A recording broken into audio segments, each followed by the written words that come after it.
With the rapid dissemination of information across online platforms, falsehoods can spread like wildfire, fueling division, sowing confusion, and eroding trust in both institutions and other people. Misinformation can arise from mistakes or misunderstandings, while disinformation is deliberately crafted to deceive and manipulate.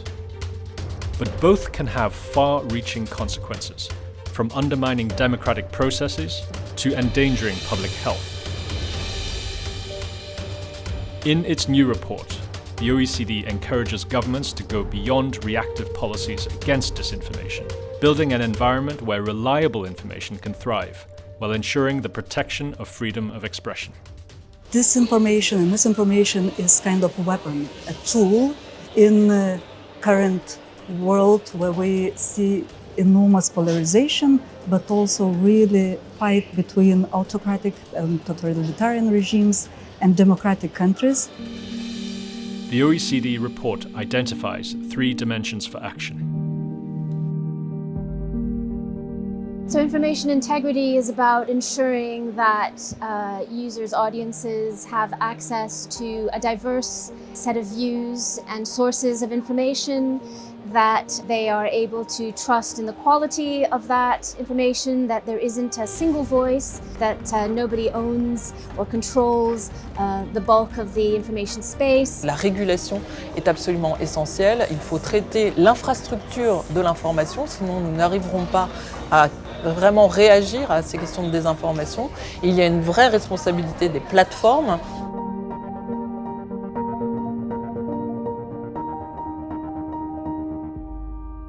We need to get to a place where our society is resilient and asking questions when they see these kinds of images or videos in front of them to say, is this real? What do I know about this?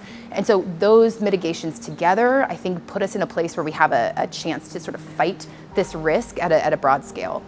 Also, it was absolutely essential to explain to the whole society why media literacy is important and why it's important for each person to become absolutely critical consumer, critically thinking media consumer of content. And anything that we do should be done, in collaboration with other actors, governments, media organizations, academia, civic society, and of course tech platforms, because they are part of the problem and might be part of the solution as well.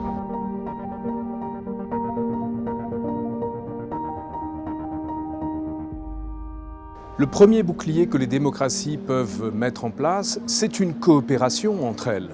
Un échange d'informations, des accords internationaux, des rencontres comme celle qui se déroule aujourd'hui à l'OCDE. It's easy to get stuck thinking about the diagnostics and describing.